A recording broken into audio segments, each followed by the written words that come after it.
കഴിഞ്ഞ നമ്മുടെ സ്പെഷ്യലൈസ്ഡ് ടോപ്പിക്കിൽ ഖുറാനിലെ പന്നിയും ബൈബിളിലെ ഒട്ടകവുമായിരുന്നു.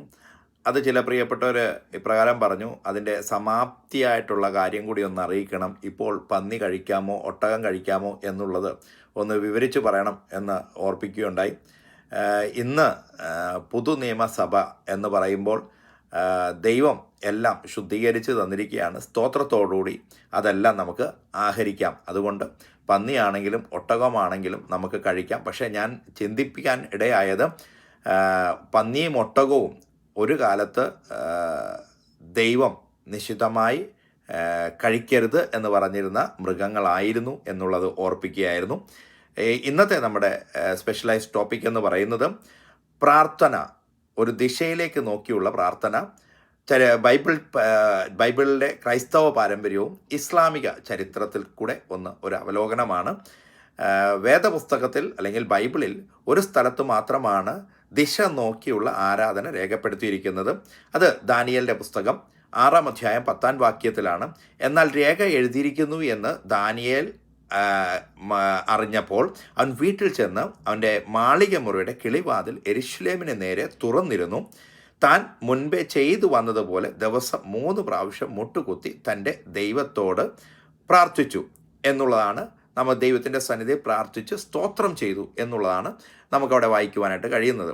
എന്തുകൊണ്ടാണ് ദാനിയേൽ അപ്രകാരം ചെയ്തത് എന്നുള്ളത് മറ്റൊരു വിഷയമാണ്. എങ്കിൽ തന്നെയും അതിനെ ഒന്ന് ഷോർട്ടാക്കി ഞാൻ വിവരിക്കാൻ ആഗ്രഹിക്കുന്നു.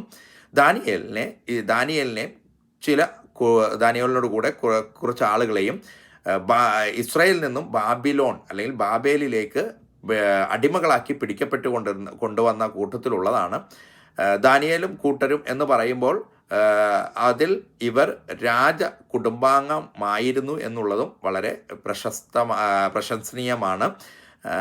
അങ്ങനെ ഇവരെ കൊണ്ടുവന്നപ്പോൾ ദൂരത്തായിരുന്നപ്പോൾ ദാനിയേൽ ചെയ്തതാണ്. ആ പ്രാർത്ഥനയുടെ ഉദ്ദേശമെന്ന് പറയുന്നത് ഇസ്രായേലിൻ്റെ യഥാസ്ഥാനത്വത്തിനായുള്ള ഒരു പ്രാർത്ഥനയായിരുന്നു. എന്ന് പറഞ്ഞാൽ താൻ ഈ പ്രവാസത്തിൽ നിന്നും അല്ലെങ്കിൽ അടിമത്വത്തിൽ നിന്നും തനിക്ക് മടങ്ങി ഇസ്രായേലിലേക്ക് കടന്നു പോകണം. പണ്ടുള്ള ഇസ്രായേലിയർ പ്രവാസത്തിൽ പോകുമ്പോഴുള്ള എപ്പോഴുള്ള ഒരു പ്രാർത്ഥന, എന്ന് ഞങ്ങൾക്ക് ഇസ്രായേലിലേക്ക് മടങ്ങി പോകുവാൻ സാധിക്കുമെന്നുള്ള ഒരു പ്രാർത്ഥനയായിരുന്നു. ശലോമോൻ ദേവാലയം പണിത് അതിൻ്റെ പ്രതിഷ്ഠാ ചടങ്ങിൽ പ്രാർത്ഥിച്ചപ്പോൾ ഇപ്രകാരം പറയുവാനായിട്ടിടയെ 1 രാജാക്കന്മാർ 8-29-30 വാക്യങ്ങളിൽ, അടിയൻ ഈ സ്ഥലത്ത് വെച്ച് കഴിക്കുന്ന പ്രാർത്ഥന കേൾക്കേണ്ടതിന് നിന്റെ നാമം ഉണ്ടായിരിക്കുമെന്ന് നീ അരുളി ചെയ്ത സ്ഥലമായ ഈ ആലയത്തിലേക്ക് രാവും പകലും തൃക്കൺ പാർത്ത് ഉത്തരമരളണമേ എന്ന് പറയുവാനായിട്ടിടയായി.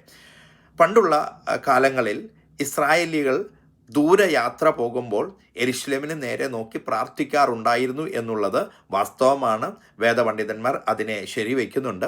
സങ്കീർത്തനക്കാരനായ ദാവീദും 5:7 ഇപ്രകാരം പറയുന്നു, ഞാനോ നിന്റെ കൃപയുടെ ബഹുത്വത്താൽ നിന്റെ ആലയത്തിലേക്ക് ചെന്ന് നിന്റെ വിശുദ്ധ മന്ദിരത്തിനു നേരെ നിന്നിലുള്ള ഭക്തിയോടെ ആരാധിക്കും എന്ന് കാണുന്നു.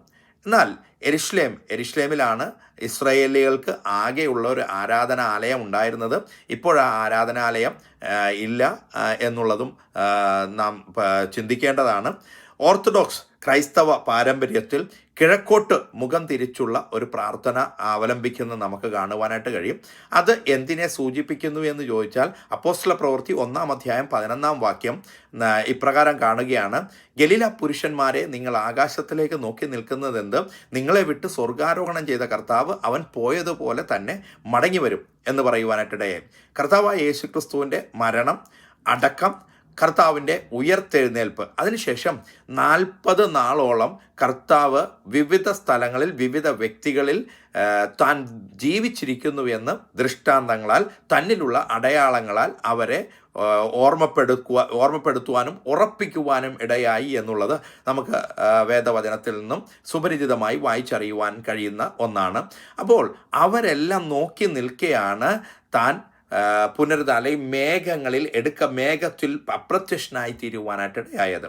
അപ്പോൾ എല്ലാവരും ആകാശത്തിലേക്ക് നോക്കി നിൽക്കുന്നത് കണ്ടിട്ട് ദൂതൻ വന്ന് പറയുന്ന വാക്യമാണ് ഞാൻ മേൽ ഉദ്ധരിച്ച വാക്യം.